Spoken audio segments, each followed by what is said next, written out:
Hi, and welcome to the Foreground Podcast. We are excited for this episode. My name is Moaga. This is Peter Lee. Why did I give you like an epic intro and I just get myself just a standard? Alright, I'll do it for you. And I've got Ray Moaga. Yeah, give us that. Boo, boo, boo, boo. We are excited to be here. It's been a while since we've been together. Few episodes we've interviewed solo. It's all right. I did miss you. I missed you too. But yeah. But you look pretty comfortable. I actually really saw that. Yeah, I'm not gonna lie. It was pretty good not having. No, I'm only kidding. It's nice to do it on my own, but it's better when you do it together. Yeah, that was good. That's a bar. Thank you to our amazing sponsors. Ready. Where's your Lumbr Café here on Spine Street, Sumner? You know what it is. Again, if you're in the area, if you're in Brisbane, they make the best coffees and provide this amazing facility that we get to do this podcast and talk to amazing people. But also, we want to shout out to Alani Networks Media. Shout out to our boy Carlin, our producer, the guy that keeps us on track when we go off track, but also the team that surrounds him as well. So again, they film everything, they produce everything, they make us sound epic. Yep. Even like this voice. Yeah. No, I'll save it for later. It's for my question I got later. Peter, we are coming to a close to the end of the year. We're going to close out season 1, but there's been many highs and lows. Like in terms of when we first started, we kind of had no idea what we were doing. We just sort of winged it in a sense, but then now we're sort of like getting into our groove. And so we were in Fiji last week. We got to interview Benny Garrard, and that was pretty cool. That episode will drop soon. It's a different location. Watch this space. I'm going to push the screen, and it's going to... Hopefully there's a photo. And then boom, there's a flag. Wow. So that's for Carlin to pick up. up. Oh, yeah. Carlin, ready? Photo of me running up those Singatoka sand dunes, which was epic. Epic. Speaking of which is epic, our next guest is epic. Friend of mine, colleague of mine, I've known Morgs over the last few years. And we first sort of got together on a course, a certificate 4 in elite athlete well-being. And since then, it's just been a cool friendship over the years. We discovered it was more than just the coursework that we were classmates, but just became really good associates, friends, and just supporters of each other's work. The thing that I love about Morgs, he's just a great human first. Yeah. Before anything else, before all the titles that I'm about to announce and all the things that are accomplishments, my biggest thing is I like people who are genuinely themselves and on the path of discovery and just learning more about them. So Morgs, that's very nice. We are so excited. I'm excited. I'm excited for you to be here. And again, I'm always a big fan of yours. Morgan Te Oka is an educator. She's a high school teacher, but she also educates in the space of rugby league. She is a wellbeing officer. NRLW, has worked for Cronulla Sharks and worked for our country team, our Jillaroos. Has done other work as well, but she's also has run her own podcast. So I'm kind of nervous. I'm like, I hope very nervous. You shouldn't have told me. That's why I'm so quiet. Sweating. But most recently, she's transitioned into a role for the RLPA as a players transition officer. And not only that, she's just graduated, or she submitted, should I say, her last paper for her master's in applied positive psychology. Is that the right time? Yeah. This year. This year. Sorry. I've got one. I have one more. More. The big last piece next year, and then I'll be done. Yeah. And she's a hyrox athlete. I am not a hyrox athlete. No, you did not. You did not just throw that in. I mean, this is a very. You serious did not throw podcast. that in. I mean, it's relatable, right? Yeah, it's relatable. But she's an athlete. She is a beast. Has played rugby sevens. Has done just loves to move, and that contributes to her well-being. So without further ado, thank you, Morgs, for joining our podcast. Thanks for having me. Wow. That's so kind. What that's an intro. Yeah. Thank you. Yeah. Because you like, seriously, like when I think of the first time we met in course, I was cracking up because it was first over Zoom.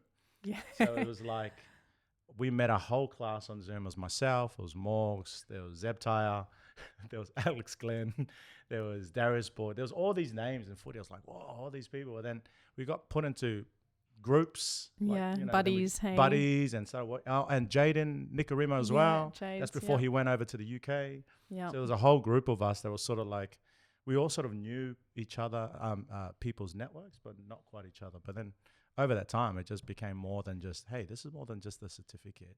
This is about a life body of work. And yeah, I'm just excited because of the stuff that you have accomplished since those conversations, those coffee catch-ups. Yeah. It's been a journey. What's it been like for you from that until now? Yeah, it's actually very mind-blowing when you speak of it in a timeline, because you just forget, don't you? You just completely forget, and you get so stuck in the now and going forward. So yeah, it's been incredible. Every experience has just taught me so much from the time we were doing the wellbeing science course. And since completing that course, it really just opened up how much of untapped opportunity there is to help women.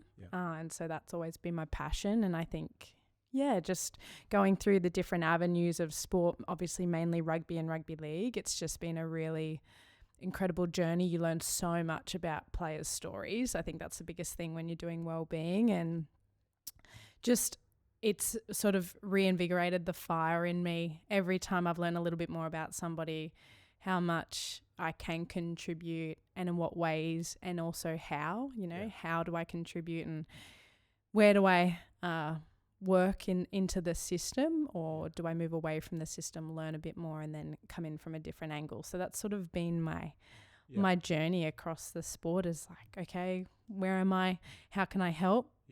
And I'm a bit of a bullet out of a gate. So in a space of, a few weeks, if I know that I'm not making much traction, I'm like, okay, let's recalibrate.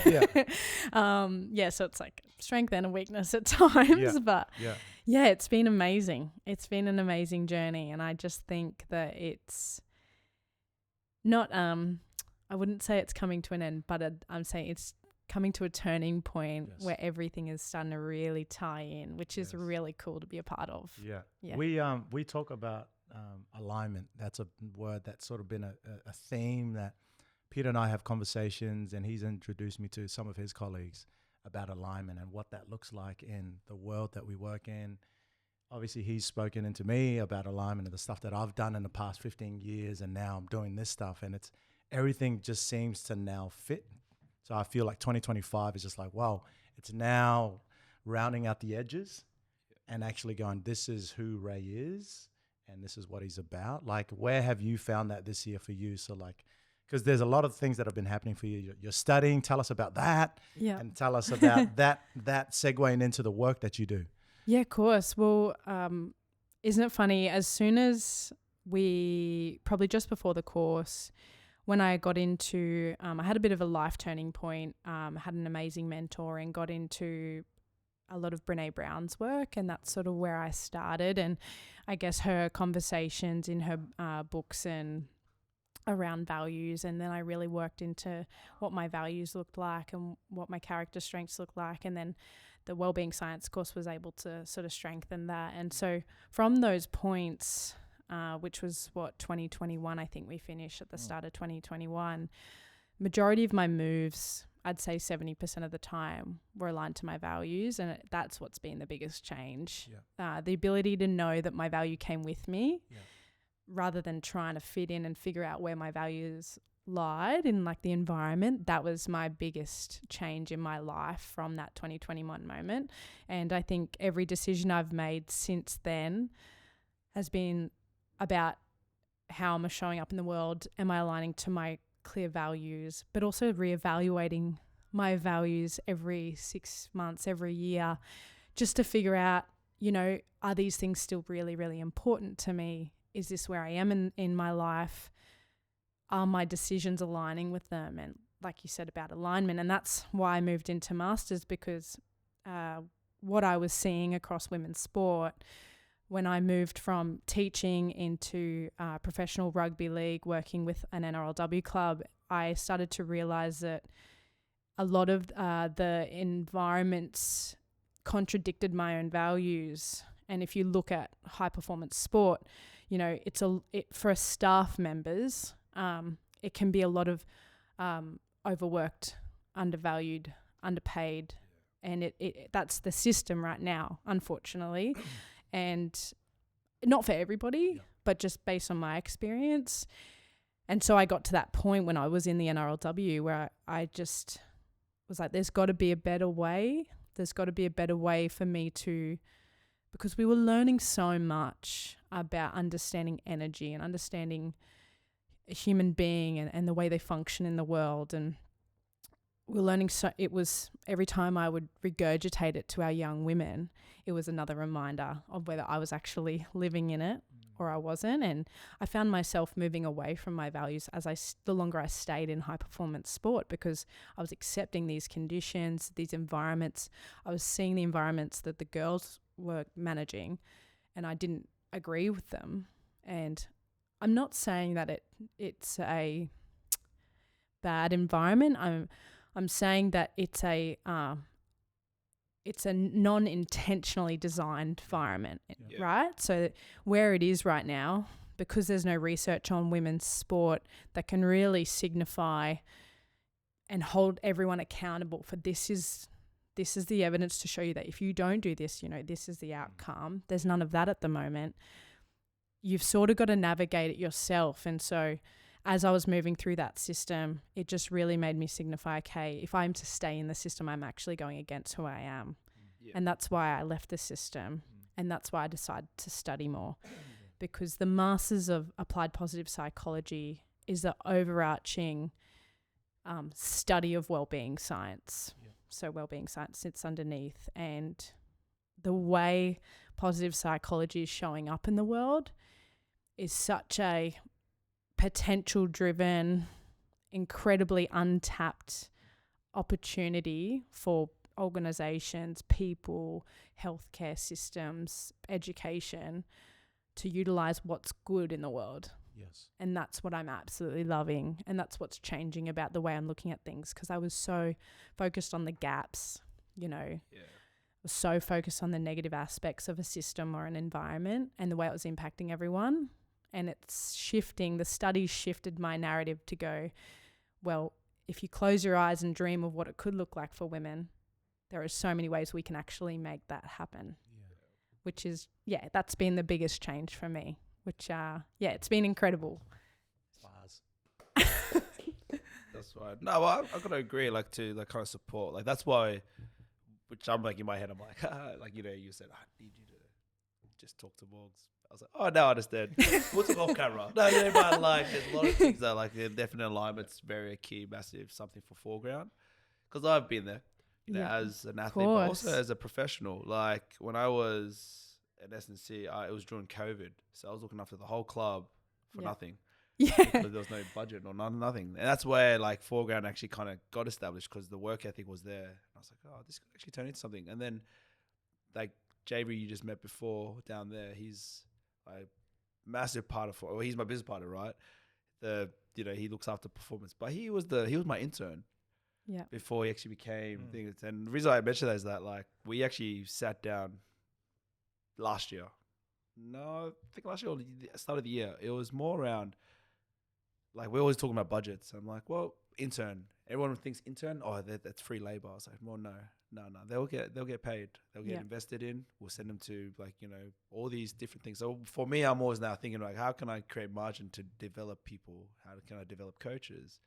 So what you said is that burnout is definitely against, that's why I've stepped away from, I wouldn't say stepped away from it. I want to kind of have my influence for high performance environments in a different, my way. Yeah. Or people that are like-minded, like myself, that collaborate, that collaborative approach around, because you've been through it, Ray's been through it. Yeah. With his with what you've done in the past, I've gone through it, and it's something that's what really holds why I drive all these all these initiatives within the company. I'm like, hey guys, what about this? And it was actually laughing. Ray and I were talking yesterday. I was like, hey, we're thinking about doing this. He's like, yeah, why not? Yeah. I was like, yeah, awesome. I just wanted to get you back in. All right, bye. That's so good though. Action's so much better than inaction, right? Yeah. And everyone's scared. Everyone, I can't generalize, but there's so much fear in environments. There's so much fear in culture, in the sporting culture especially. And, I feel like from my position, I was in a very privileged position at the time where I didn't have anyone counting. I wasn't responsible for like little humans and a family to stay in systems to figure out how to maneuver myself out of them. I could just go, you know what, actually, this isn't aligning to who I am. Yeah. Calling it quits, guys. I'm out. Because, you know, I started to lose myself and I was becoming a hypocrite. I was being like, come on, girls, well-being, feel good, function well. Let's create this environment that you perform well in, and the environment was the issue, you know? And so I'm like, what am I saying? So yeah, I totally resonate with what you're saying, and I just think that becoming moving away from the system in order to positively impact the system, I think is one of the only ways I can see a solution going forward, because you need people to want change, and when they want change, they come looking for it. If they don't want change, you know, they stay in that conditioned system where they just look for confirmation bias, like, we'll be good, yeah, we're good, guys, you know, and they don't leave the walls. It's like, all right, are we good? Yeah. Like it's the whole, like, you just tell me what I want to hear, not what you actually want to say. Exactly. And it's always like we do a lot of work in the youth detention centers, and it's like, don't tell me what I want to hear, because it's going to get you in front of the judge and it's going to sound good. Tell us what's up. Yeah. And then, you really break down some barriers when you have those real conversations. 100%. And it's hard to do that, though. Like, I feel like it's like a gift that you both have, you know, and it's something that, you know, just throwing out there. That you guys have. One of the things, one of the things, Moaga, I love what you said about redirecting from minding the gap or watching the gap. Like the analogy just came to mind as you're walking. You're sort of looking for the potholes. So, okay, where's the pothole? How do we fill it? And then your walk of confidence isn't quite there because you're too busy trying to fill gaps, fill potholes. How do I walk? But to reroute that thinking and go, what if there was none in your imagination and you just walked with the absolute confidence? And it's more productive thinking in that space. What has that sort of type of thinking done for you personally in the last, say, since the beginning of this year? Like, just going, I'm just going to go. Like, how's that process been for you, not worrying about the gaps and the crevices and the dips inside on land, and just going, I'm just going to go, and whatever happens, happens. Like, has that been challenging for you? Has that been easier for you? It's definitely challenging in a way that when you look at the good and you look at how it can be a win-win for both organizations and the people within it, you go away from the really consistent underlying beliefs within a system. And so you've got 90% of the people that you're working with, employees, staff, players, who all can see the gaps because they're on the surface, right? They're seen, they're visible, they're impacting them in real live time. And you're asking them to try and close their eyes and imagine an incredible future, knowing that the system itself is designed not to produce that yet. It's a really, I'd say, you have to want to commit to changing the narrative for yourself. And I think that took me this year, genuinely. Most conversations I'd been having, people ask, how are you? How's it going? How are the girls? And they just mean how are the NRLW players, how are the past players going? And my first reaction, which wouldn't come out, but in my head, I'm like, how do you think they're going? You know? Yeah. How do you think they're going? Like, it's been 7 years and we still have the same C-grade people walking around making decisions with their eyes closed, not intentionally asking any questions of how are the girls going, how are their experiences, how can we help, what can change, what can we do better, you know, and that costs no money. Like, it costs you nothing to be that person. And so that's been my, you know, powerful negative energy, just like firing through. We have this framework. It's called Archer, and the A stands for aggression, positive replacement. Yeah. So we're like, well, you know, you're just being assertive. You know, I'm angry but aggressive, but I'm assertive now. I know exactly who I'm going to talk to. I know whether. So yeah, just change it for you. You're not negative. I appreciate that. Just being assertive. Like, I think that's the one thing we always talk about. Like, how can we change this word rather than using weak? We use vulnerable, but it's not weakness, it's vulnerability. Yeah. Different. Like, so yeah, like, sorry. No, I appreciate that. And I think that's negative, changed for me. You know, I think now I just really have gotten clear on that narrative doesn't help anyone. It doesn't change the people who are making the decisions, and it's not going to help put them closer to being in your corner to co-create positive change. And I think reminding myself, my study has reminded me week after week that that's not going to change unless I allow them to see the good and the strengths of their current system and utilize that to like create change and healthy conversation. So it's changing, but it took me all year. And even now, you know, Sol, who we just spoke to, poor, I feel so sorry for his ears, man. Sometimes when he's like, no, Morg's like, how are you really going? I'm like, you really want to know, you know? And then he'd be like, you know, I got you though. And I'm just like, why? You know, I used to get so frustrated, but now things are changing. Yeah, which is great. Tell us a bit about your study, because I mean, we've done uni, got our degrees in teaching, and it's like, oh, nah, it's not for me. I just, you know, for me, I was like, I'll just do a Cert 4. It's fine. I think I'm qualified up enough. But when did you know it was the tipping point for you to go, okay, it's time to grow to another level? Was it something you always desired, and particularly that course? Like, yeah, and unpack for us some of the learnings in the course that you have experienced so far. Yeah, of course. I'll tell you when I found out about it. I was actually in the Blue Mountains for the Wellbeing Conference that we went to one year, and I was obviously at I'd say like back end of a season. I think it was my first season in the NRLW, and I was pretty burnt out. I was, when we go to these conferences, they're just a really good opportunity for empathy, because everyone sort of comes together and it's just like, how you going? And everyone's a bit like, whoa, like what a season. Yeah, so much has happened. And in the women's game, you know, at the time there was only 2 staff that had full-time investment. And so across an entire professional system, it's the wellbeing officer and the general manager of football for the women's space, or it's the NRLW coach, dependent on the club. And so as a wellbeing officer, I could have just done what my role and responsibilities were, but that wasn't going to make the girls feel safe, feel like they belonged, feel like they had everything they needed to perform well, to fill gaps at the time. So by the time I got to this wellbeing conference at the end, I found Steve, who was the CEO of the Wellbeing Science course, and I said, what's the next level? Where do I go? Because the sporting organisations were looking at wellbeing as you're a nice to have. You are there to fulfill a obligation when our players are unwell. That's the underlying narrative. And it's changing pending on the club you go to, but that was the genuine consensus across most clubs, was you're a welfare, which means it's that reactive response officer, and you are there to support our players when they manage challenge. So it was always that deficit space, and I was like, there's got to be another way. We know that well-being enhances performance. We know that people that feel good and function well consistently take better calculated risks on the footy field.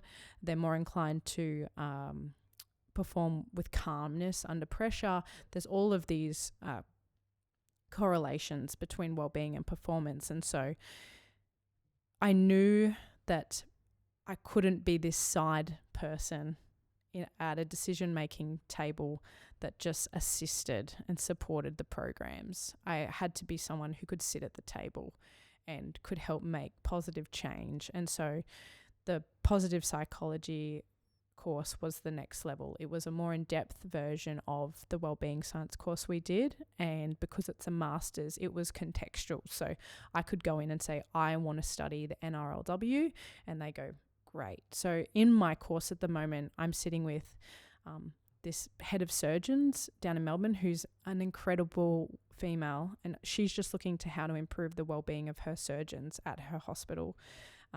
There's about 5 or 6 business consultants, you know, who are doing incredible organizational change. There's 2 or 3 head of well-being within their primary schools across Australia.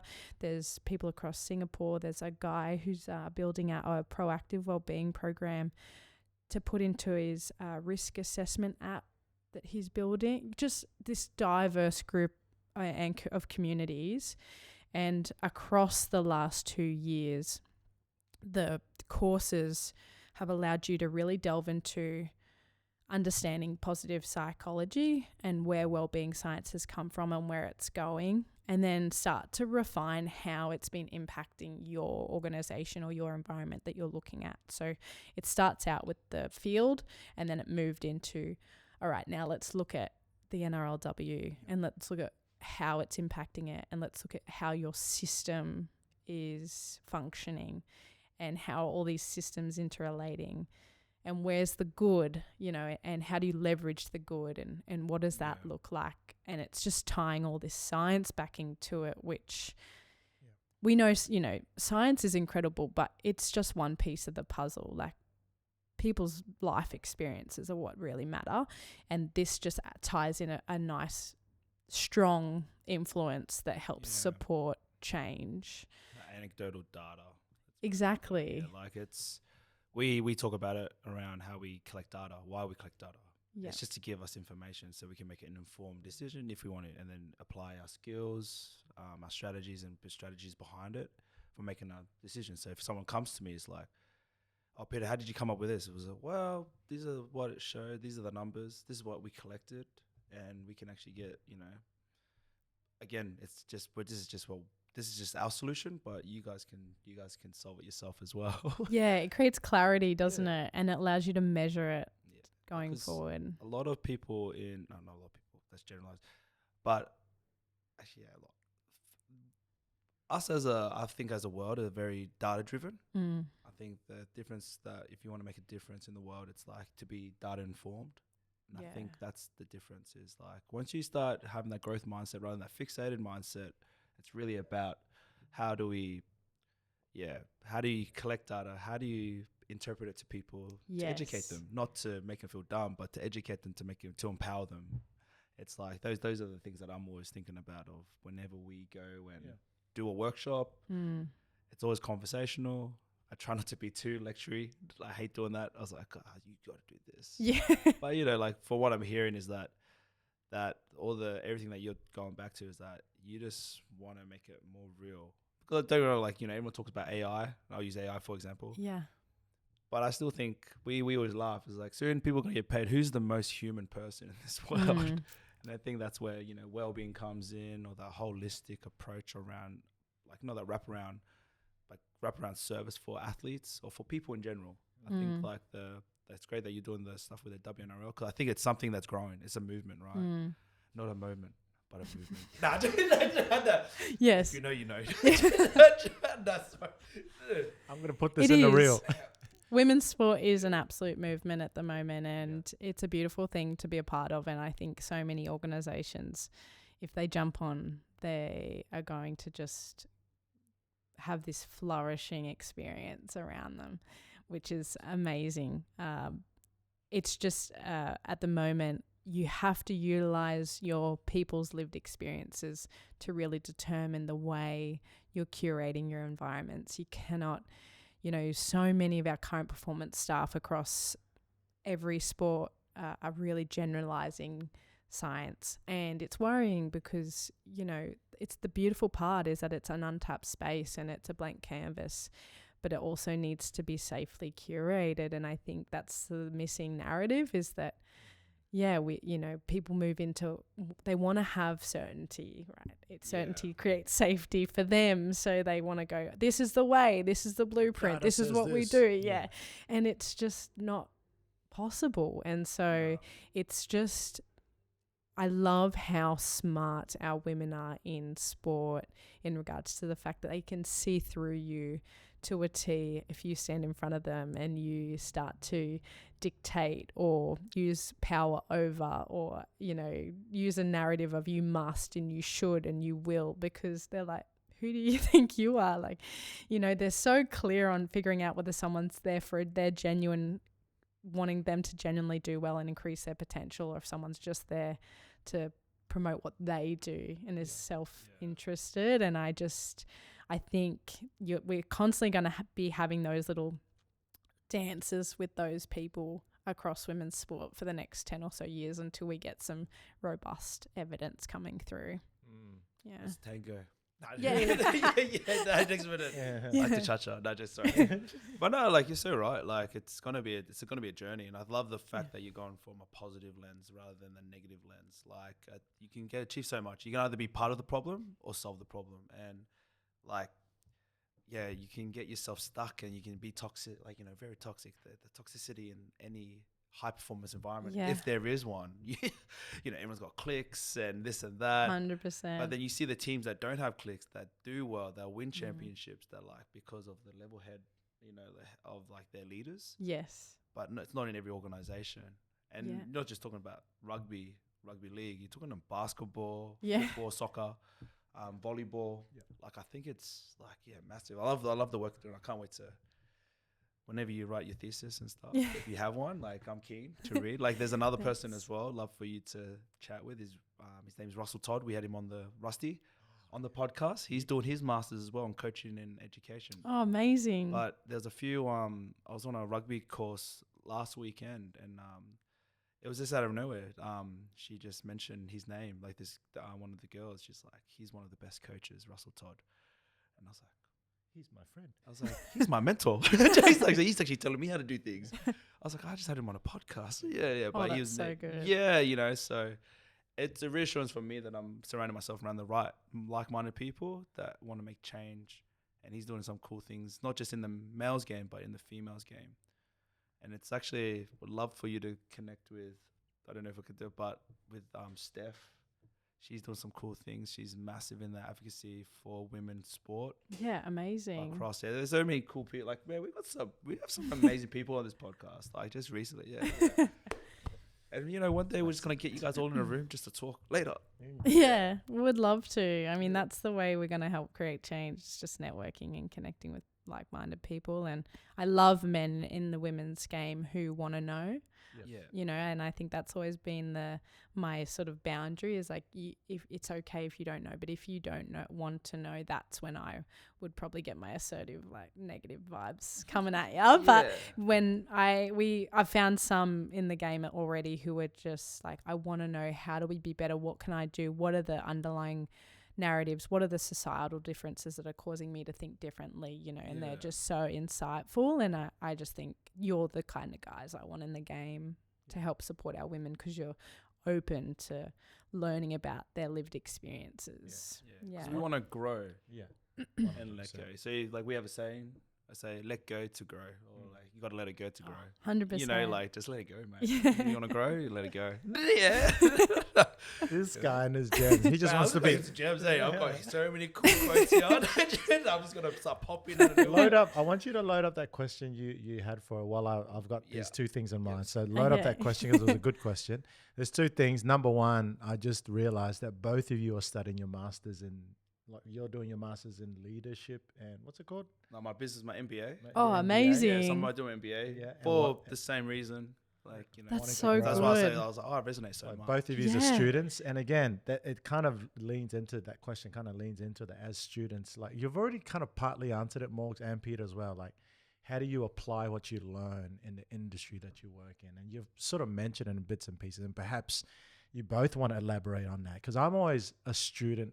I wouldn't say of the game. I'm a student of life. Like my body of work has come through the space of community and as a teacher. So when people say, Ray, how do you know these things? It's like, I just listen to people and I get to know them. It. And then if I know something, if I read something, then I try it. And if it doesn't work, then that's how I know. I don't necessarily just, read oodles and oodles of books, whatever that looks like. But it's just pay attention. One of the a podcast I listened to this week was between Adam Grant and John Batiste. He's a musician. His wife, and she had leukemia since she was 22. So she's just battled and battled and battled. Her biggest thing was that she started to journal. And in her journaling, she'd have multiple journals for different things. And I loved that. And I was telling my wife, I was like, I had to stop the podcast while I was driving and get out a piece of paper, not even on my phone. I was like, grab out a piece of paper, and I had to physically write it down. And one of the quotes that she said, she quoted someone else, but it was like, to pay attention is life's greatest work. just to pay attention is our life's greatest work. So it's like paying attention as a student, pay attention as a professional. Is like you pick up so. I've learned to pick up so much. Just pay attention, notice and wonder, and go, oh, that's interesting. Be curious. How's your curiosity been in terms of, I don't know, like your study, but also in the work that you do in RLPA now? Like, what have you noticed and picked up along the way just by simply paying attention? I want to say you're very good at that, by the way. Oh, that's a huge strength of yours, and I love that about you. And it's definitely something I want to be good at. I think I am getting better, but I definitely got into women's sport and this study very much just listening to my own thoughts. You know, like who wants to listen to me? You know, I'll listen. We'll be your friend. Yeah, sorry. Two subscribers, Ray and Peter. Yes, that's a win. If you can change one person's life a day, 100%. Yeah, and that's how they. One. I love JV to bits, and I'll tell you together. And I think you asked him, how do you know if you're successful? He's like, if I change one person's life, I'm good. I was like, and then you that's amazing. I was like, wow. That was a bar. I was like, that was a bar in itself. you know? But those thoughts are very important, though.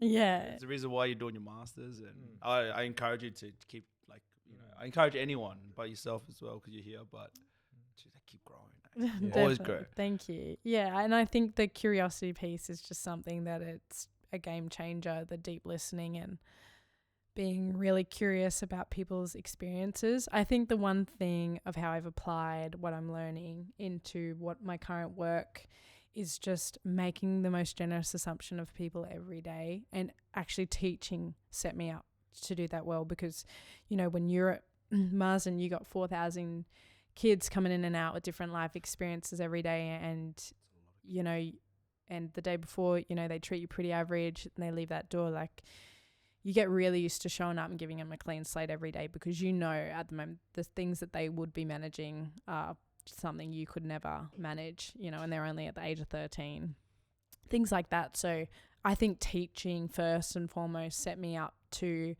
cement the understanding of, you know, giving people the most generous assumption that they're doing the best they can, and looking at the negative actions or behaviors or things that might not look great on the surface, and really trying to reframe that as to, you know, something's obviously going on for them, or I need to be more curious about this, or something needs to change in the way I respond to them. That's been a game changer for me. And I think working now, my goal is to help unpack and build out a NRLW past player program, which is, it's a really exciting space. And no, that's like it's a really exciting space, and it is a very slow moving space, because you've got 7 years of, you know, our young females of different ages, mothers, diverse cultures, who may have only played one game for the NRLW, and that was it, right? Because it was a 3-game series the first year, and so their view of them being a past NRLW player is non-existent. You know, they don't think they're a part of the system, and so when you're trying to re-engage 7 years worth of players to show them that they're a part of this community that can help take care of them in so many ways, it's actually really hard. They don't want to engage, because they're a bit like, what are you talking about? Like, we don't get access to these things, and what are you trying to bother me for? You know, it's a different narrative for the women, because it's something that's never been there. So at the moment, it's about giving them clean slates every time, and still trying to engage in different ways and support them as much as I can, and just being okay with the small wins of, you know, we've got a golf day next Friday, and our girls, most of our girls don't play golf. Obviously, it's just not. I was like, oh no, do not put that on the. Yeah. Like, oh, I swear. Thank you. I swear, Jim. Most of the girls don't play golf, but, you know, there's been a few there who haven't really engaged, haven't really wanted to be involved in the community, and they're coming. You know, it's been a whole year, and they're finally coming to an event, and so they're the little things that matter, is the fact that, you know, I didn't close the door just because they weren't engaging, you know, and I've been able to keep going back and keeping the space open and hopefully warm and like exciting for them to be a part of. Yeah. They're pioneers. You know, they're the ones that pioneered the game. Oh my to make it gosh, happen, you know? 100%. Like, And it's trying to remind them of that. I think. So tough. Yeah, they're like, what do you mean? What are you doing? You know, I'm a mum. I got 3 kids. I work full time. Like, what are you talking about? It was crazy because like even in the union space, when I was playing sevens, like, you know, and I was like, man, those girls are the pioneers, and they won gold. I was like, damn, they did it. How Yeah. cool! And I was like, I was like the biggest fan. Like, I'm a massive Australian supporter. So if you're All Black supporter, sorry guys. I'm a massive Aussie. Like, you know, everyone was like, what do you mean? You're Fiji? And I was like, you should be going for. I was like, no, I was born in Australia and I love them. Yeah. And like the women, you know, the sevens program, like they pioneered the sevens for Australia, I think, anyway. The success, you know, the name, you know, they did it. And like, you know, they'll be around. But there were girls before that I remember.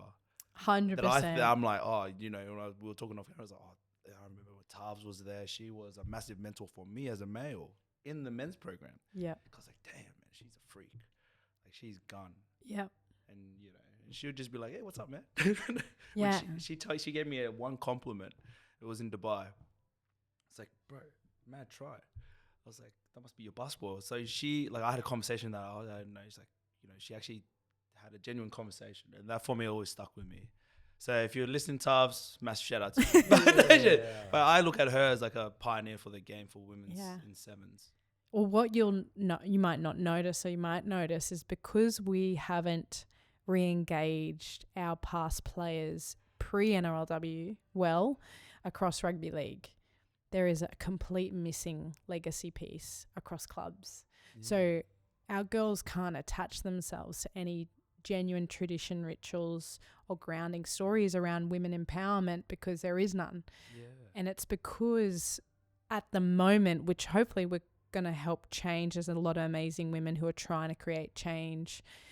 We're trying to help re-engage the Jillaroos and Kiwi Ferns girls from those last 30 or 40 years and tie them into local clubs that, hey, just say to them, hey, if you want to be involved, what club would have you been aligned to? You know, what's your local club? And heaps have come back, you know, Canberra Raiders, Brisbane Broncos, and there's this missing piece. And because our girls, it's sort of like they're just sort of floating on the surface a little bit, like they've got none of those roots that deeply help them tie into what they're trying to do. They just miss this beauty and this experience that helps elevate what they're doing and why they're doing it. And I just think that's a big part of the missing piece. Yeah. That excites me. Like, you know, I look forward to the journey and watching it now. Like, no, but seriously, like, you know, because I'm a massive fan of just sport in general. Yeah. One of the things that really interests me, and maybe it's a question for both of you, but directed to you, Morgs. We've mentioned a few words like pioneering and reminding yourself. Like how do you remind yourself that you're a pioneer?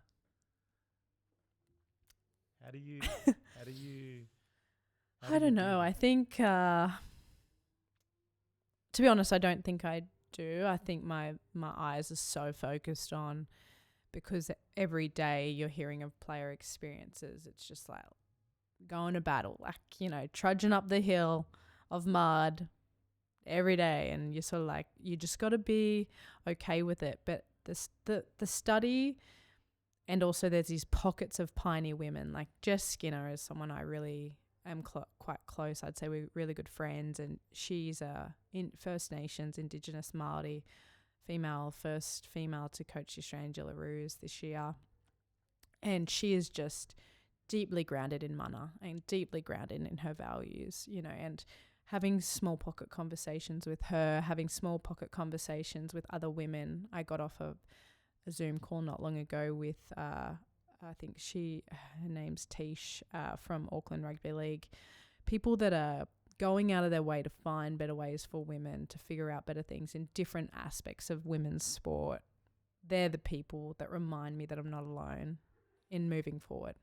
Yeah, because you get really like, is it just me? And do I want to do this forever? Can I do this forever? You know, can I go up against, because even though women's sport is moving forward at a rapid speed, you're still isolated. You know, you still walk into the back end of a high performance environment, and it's not an equal system. You know, it's a bolt-on system. Yeah. So we still sit just underneath of what is the high performance system, and in ways our players are receiving equity and equality, but the staff who aren't yet. And so those other staff who I have these pocket conversations, who I know are just doing incredible work, and they don't have to, you know, they're doing it outside their current realm.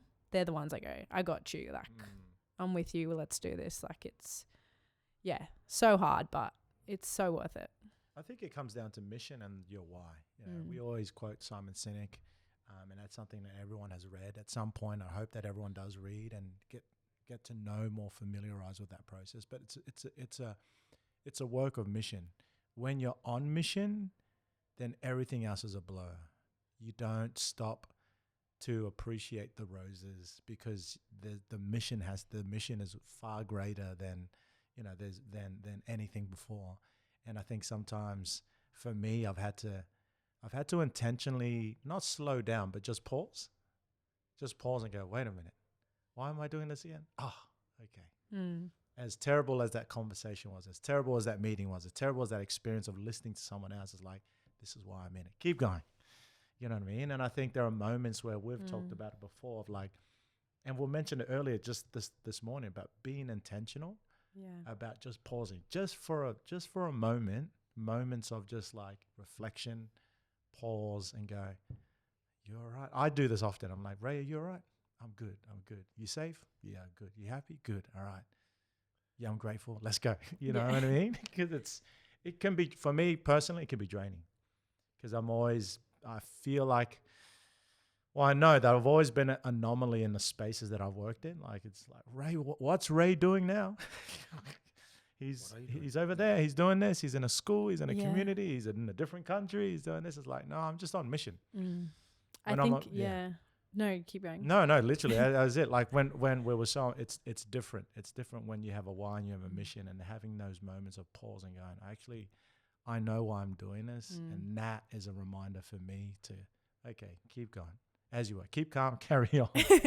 Yeah, I think honestly, my time teaching is my why, because I remember seeing this group of just beautiful young women at Marsden mainly, before at Redcliffe a little bit, but mainly at Marsden, where I knew that they could be elite sport. If they wanted to, they could be an NRLW athlete. Like, they were just phenomenal. Some of these girls were just, the environments they were managing at home, to walk in and then to produce what they were producing, and to do it with a smile on their face, and how they were managing the world, knowing they wanted to go into an elite sporting system and that was their dream. I felt as though the high performance system owed it to these girls to care for them, right? And so it makes me teary because I hate like getting upset about it, because I tend to not stop once I start crying. But because I cared for them from like such a young age, when they were like 12, 13, and then they moved through the system, and then you see how many people you see how many people like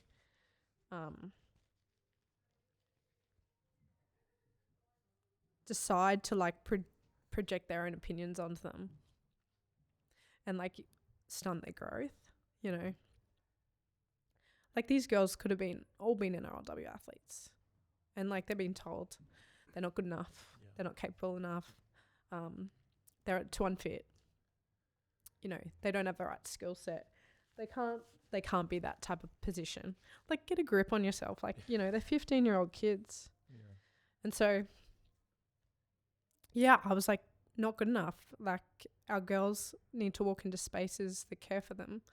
And we need to curate that environment, you know.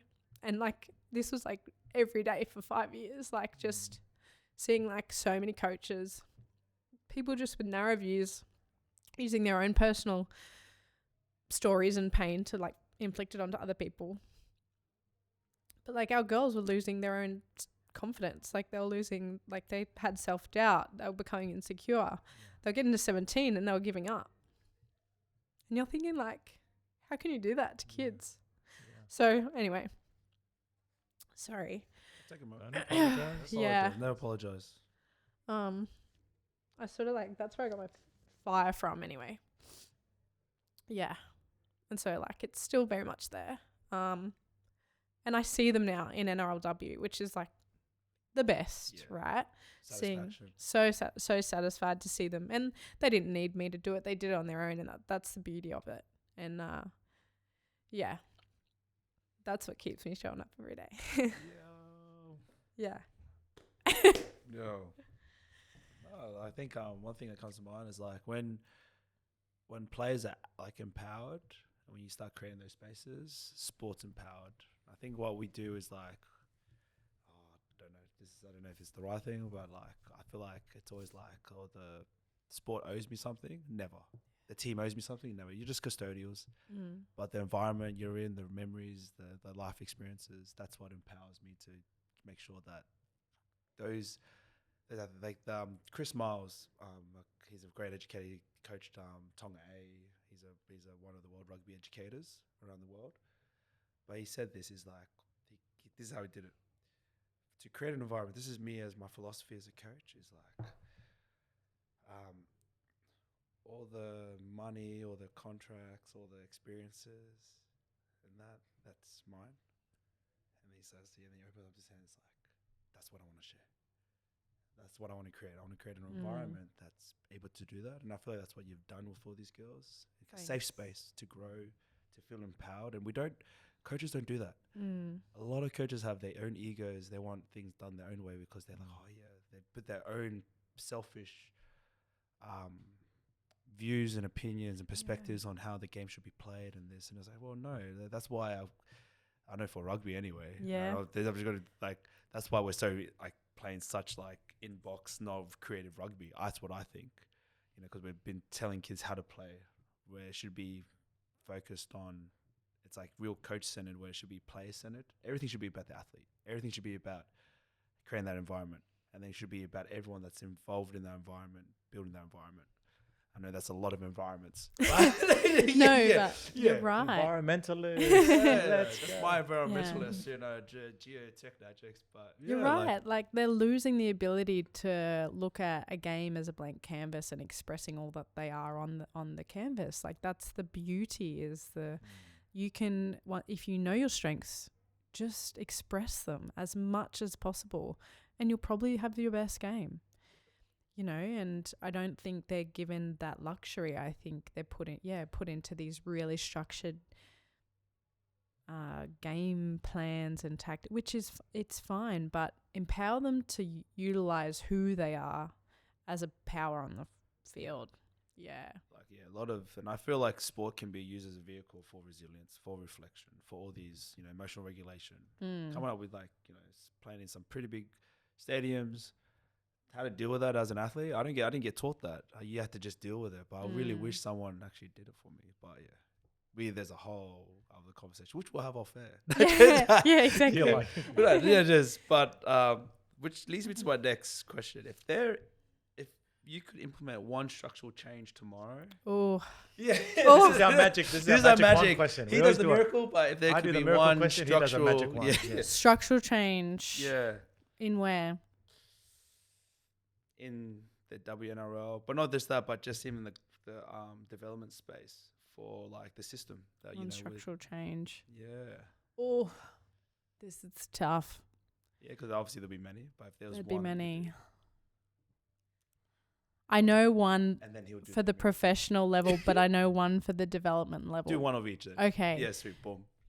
At the systemic level at the top, I would change the fact that at the moment the governing body, the NRL and the RLPA, don't have the capabilities of auditing and making clubs accountable for not following clear guidelines. So at the moment, clubs can try to, or they can move close towards good practice, but there's no current accountability line in the sand where clubs can be held accountable for. And I know that that's quite like a consequence focus, but I think it would be a very quick shift on the way clubs support their athletes, because it would be treated like everything else. You know, there's so many really clear performance guidelines that must be followed. And if we just put well-being in that category, it could change so much for the way our players are experiencing their sporting journey. And from the development level, putting in a mandatory transition program into the system, utilizing the clubs to help create life skills prior to them relocating and transitioning in. And I know that you do that work at the moment across that construction space within schools. Yep. And I just think if you're a elite sporting system, you already have the carrot, right? They already are dying to come into your environment. Well, then extend your environment to them. Yeah. Support their life skills first, and then they'll be able to manage. Because what's happening at the moment is you're taking these beautiful young Pasifika, Māori, Indigenous women out of their tight-knit ecosystems and assuming that they are now going to perform exactly like they have been for you when you isolate them, you ask them to be independent adults, and you ask them to manage the brand new high performance standards of performing 4 times a week and managing a job when they're walking out of school. You are literally setting them up to fail, and you are dropping their energy and focus. And I just think that investment is nothing for a club, and it could change everything, because we only see 1 out of 7 or 8 stay in the system for a long period of time. And that usually comes with either a lot of sacrifice or an incredible amount of resilience. But you see so many kids who get lost to the system because the system itself is broken. Yeah. It's not a real focus, which is something that we really focus on. Yeah. I could go on, but we actually have not sure what raise it, but we actually have pathways overseas, which I'd love to talk again off there. Yeah. Don't want to give all our secrets away, but we got kids with Māori, Pacifica, Indigenous backgrounds that we send over to high schools. But there's a massive thing around, are they ready? Not just physically. Yeah, they're physically ready, but how are they as a human? Do they know how to do washing? Just those things. I was like, that's my question. I was like, are you good at doing your washing? Can you cook? Can you do this? Can you fold your clothes? There's some things that probably coaches don't even as an S&C coach, you wouldn't expect to ask, but I asked them because I'm like, well, I'm about to send you over for an experience of a lifetime. You're about to go to college or go to high school on a full ride. Can you do that? I'm about to say yes to my guy who's going to put his name on you, and then we're going to send you. And we expect, but in saying that, we're going to make sure you're in an environment. So we make sure that it's tailored to suit. I think we don't do that really well in that development space. Oh, the lack of cultural consideration when you've got over 60% of your entire playing group, Māori and Pacifica, and you don't have cultural considerations in your club, man, you're literally choosing to take away the performance. Not that we want to have a performance lens in that space. You just want people to have good sporting experiences, but when you know that it's a win-win for a club, you just think to yourself, how is it that the majority of your playing group isn't being tailored for? It's mind-blowing. It is. I think, human fact. We do it at Sunnybrook Rugby. I go to my time, have coffees with the boys, all my Colts boys in that development space, junior to thing, looking at, what are you doing for jobs? Even in the girls, I think we've got 7 of our premier women's girls working for us, which is massive for me. I'm like, hey, and then we also then go, I think that welfare, I'm like, yeah, sweet. We'll make sure that, and Conan does a great job. So Conan, massive shout out to Conan. he makes sure that the operational times suit their training regime, their lifestyle outside. You know, we are very, like, to a certain point, we still have to be stern as a, hey, no, you know, you can't go out with the girls on the Sunday, Saturday night. You know? Yeah, sorry, girls, like, you got work, you're shifted, you should have told us earlier. But, you know, but they love it. Like, they came to Fiji with us, a few of the girls. And, you know, one of them, all of them got to be working for us. And they're all great athletes, though. And we are massive. I'm massive on that. I'm like, if I can look after stuff off the field for you and relieve that pressure, know that there's a job for you, I think that's important. We don't do it well in that transition space from 15 to 25. I'm just going to throw an age bracket. Yeah, no, you're right. Yeah, and I was like, that's just my age bracket. Could be totally wrong. Yeah. There's an age bracket anyways. Totally off subject. But he sent us like a little reel thing, and it shows like what type of status you are. It's like, age group, and then so he's uncle. I feel in the uncle status. Yeah, sorry. Yeah. Anyways, I'm OG status. No, that's like old, like 65 plus. Anyways, that was the first thing. I'm so sorry for being real random. No, I totally get what you're saying. Yeah, it'll be a game changer once clubs use it as an untapped space and support players. Yeah. I hope they do. Like, and I know they will. Like, you know, especially with people like yourself. You know, it's just so sporadic, hey. Like every club is just so different, and then every sport's so different, and you know, just some of the hilarious comments some of the girls and the guys make is like, whoa, like whiteness is crazy, you know, when they like walk into a club. Jesus, that's crazy. Yeah, and they just make the most hilarious comments, and you're like, well, that's a very clear depiction of the environment, isn't it? 100%. I guess can't be a victim of it though. No, exactly. I think that's the thing that what we get stuck in is like, oh yeah, I'm gonna get back at this, and that toxic environment. Yeah. It's like, bros, come up with a solution. I'll teach you. Yeah. I think what we do is like, oh, get over it. Yeah. Not, hey, here's a solution. Yeah. Speaking of teaching, I just had a thought. What could you teach us today? Yeah. That could be can I teach you? Yeah.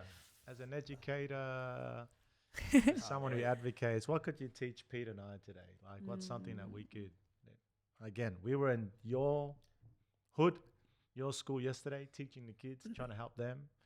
But we like to be students too. What's something that you could teach us for today? Have a think about it. I'll tell you something that intrigues me when I learnt it. I just was so fascinated by it. Was the positive psychology intervention called MBSR. MBSR. It's mindful-based stress regulation. And it's a certain type of meditation, but it has significantly proven to reduce chronic illness and chronic pain in people who have terminally ill diseases. Mindfulness-based stress regulation. And it's a type of meditation, and there's different durations and lengths of it, but it's been the only proven intervention that helps reduce chronic pain in people. And I just found that the most fascinating. It was an 8 to 12 week program across a few studies, and it was just, I think it's about 20 minutes a day of certain meditation. They did it on terminally ill cancer patients with chronic pain. Yeah. And it was significantly reduced their pain, their physical pain. And you know, there's no medication in that. It was just purely through MBSR, and you can look it up on Spotify, and there's small little 20-minute MBSR meditation tracks you can listen to, and I just found that incredible, and that was something that stayed with me and something that I started to do in bits and pieces. I wouldn't say I'm super consistent yet, but I definitely go to it as often as I want. That's so cool. There we go. MBSR. Yeah. It's a guy. I just said MBSM. What the heck is that? Oh. I got it. Sorry, Colin, do not laugh. Colin, please edit this part. We're stuttering a lot. I feel like I'm going to ask that legacy question, that my final question. Unless you have a question on top of the question, because when it's I think for me, I was like, do you like in your study? And I think this is for me now. Like, do you do like DBT, CBT, like any of that type of stuff, like cognitive behavioral therapy, or is that more different? Yeah, not really. Dialectic. It's sort of about, I guess, positive psychology and positive psychology interventions are taking people from where they are and then supporting them in what they want and out of life, and teaching them around their values and their character strengths as their foundation. Like it's like called the core. That's their core, and then from that, you know, what are they wanting in life? What are some of the things that would like to reach their potential? And then using positive psychology interventions to support that. Yeah, where I know psychology and CBT and EMDR therapies are all around past experiences, and how do you like manage the past experiences coming up and being triggered to get you back to a feeling good and functioning well state. But I think the great thing about CBT and some of those learnings and practices within psychology is the fact that we know now that you can actually live with anxiety, depression, and a mental illness and still feel good and function well, which is such an incredible thing. I think people miss that narrative, is that you can actually have these mental illnesses and you can still live a good life and you can still live well. And positive psychology just helps enhance that. Oh, man. Yeah. That's good. See, that's that education piece. I was like, so what exactly? Well, obviously, you know, I'd love to dive into that even more, but I know he wants to ask the legacy question. yeah. I'm just writing notes. Like this. Yeah. If you're watching the video, why is Ray on his phone? I'm just trying to write and remember these things so I can practice it for myself. It reminds me, there's two things. It reminds me of when I did a bit of pastoral counseling in the world of like faith and church world. The analogy that I picked up in terms of positive psychology, you start where they are and then focus on how do we go forward. The analogy was like, if ever you've caught a cab, because it was an American counselor. He says, if ever you've caught a cab in America, you jump in a cab and the first thing they say is, where do you want to go? And then you tell them, and then they go, yep, let's go. So it's in that sense, it's like you're really asking them, where do you want to go? So it's not really about you as the therapist or the professional going, well, I think you should go there. You just provide the vehicle and the presence of your safety going, you're safe in this vehicle. Where would you like to go? And I can help you. I can help take you there. And even in that process of going there, you say, hey, if you know any back roads or shortcuts or just alternative ways or what's more preferred to you, then you tailor your route to that destination based on the person. And I've always loved that analogy because it's like, yeah, it's really person-centered.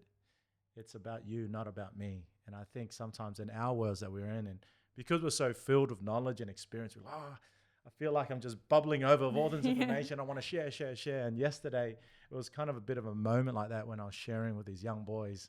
And I was like, I need to pause and actually allow them to talk.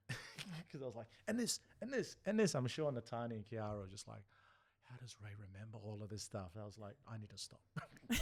Talk. Yeah, even me, I was like, MB, SB. SBR. You didn't even remember. I got great memory.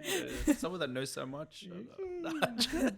But yeah, I think that's a cool point to land on. It's like, it's not about trying to direct people. It's actually about listening and actually going, where do you want to go?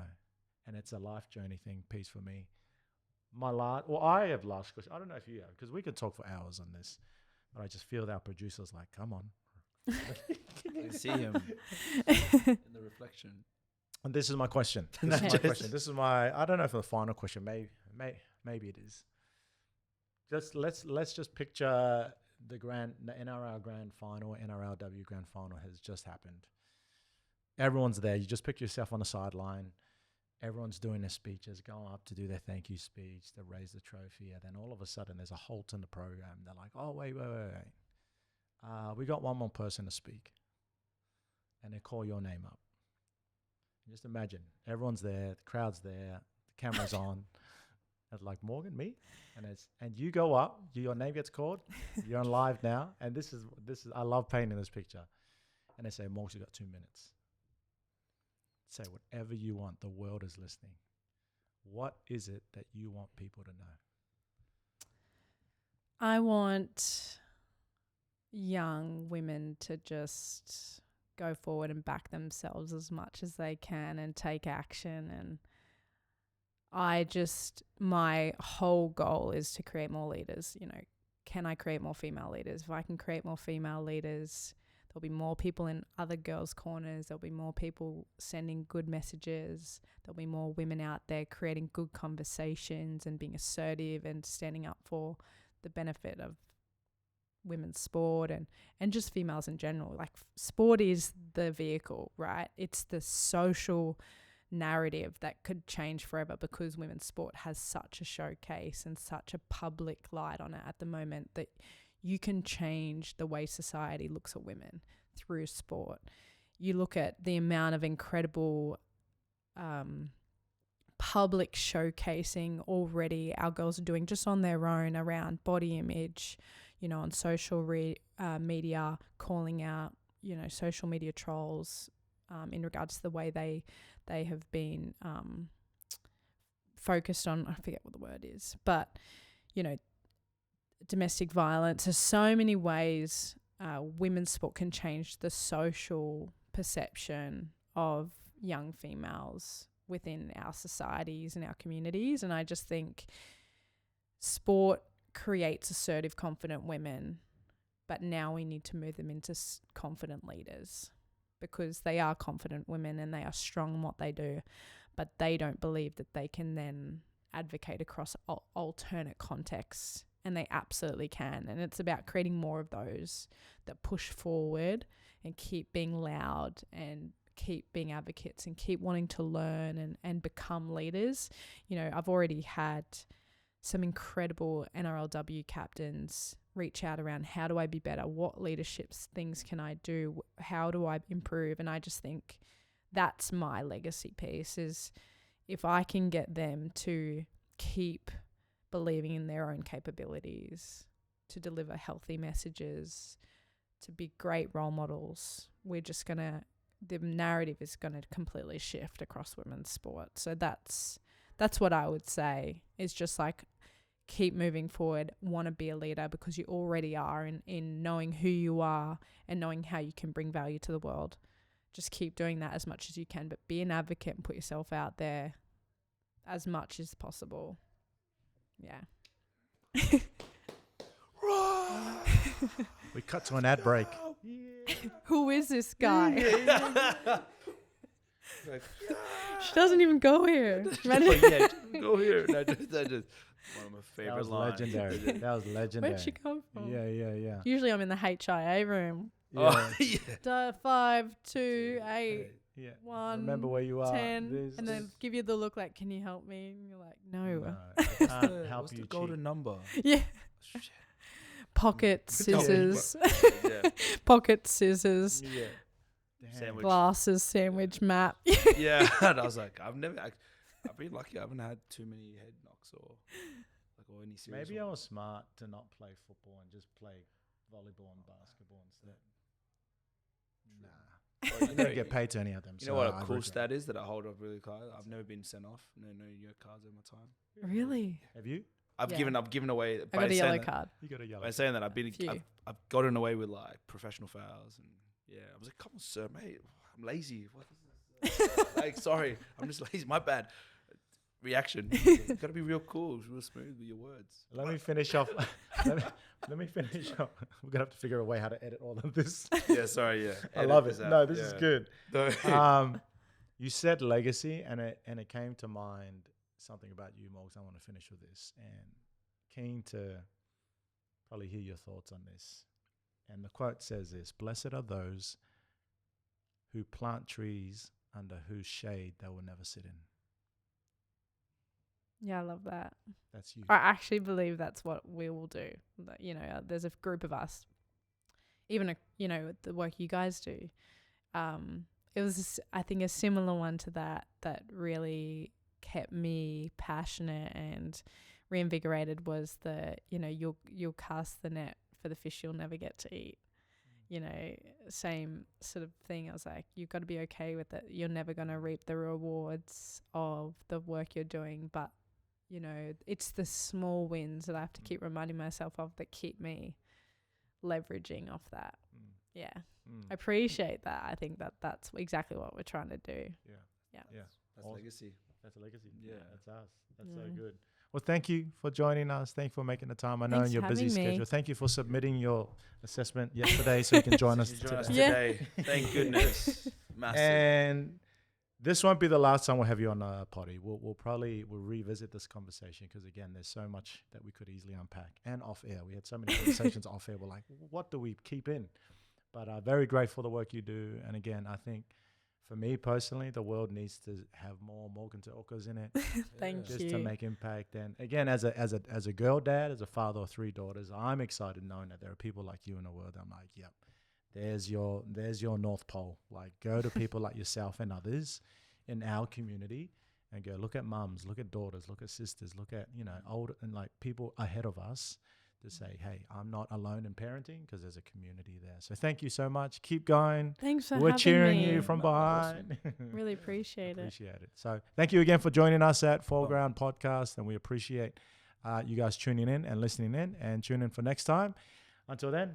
No, I think the big one I'd like just to add on to what you said is that the women's game is no longer a side platform. It's actually become the central platform for the game, for rugby league. And I think it's a very important piece. So I just want to say, I encourage you to keep doing what you're doing. We'll be rooting you on, and I appreciate everything you're doing. Because I do have sisters. I have little girl cousins. I have little nieces that are, you know, growing up. And I'm more looking at them. I'm like, how am I going to create her to be a queen? So that's always my thing, a big queen. And I want to teach you how to do that. Yeah, thanks so much. So yeah, keep doing what you're doing. Love it. Thank you. Appreciate it. There's the outro. That's the outro. Sorry. Vinaka Vaka Level. Vinaka Vaka Level. We're in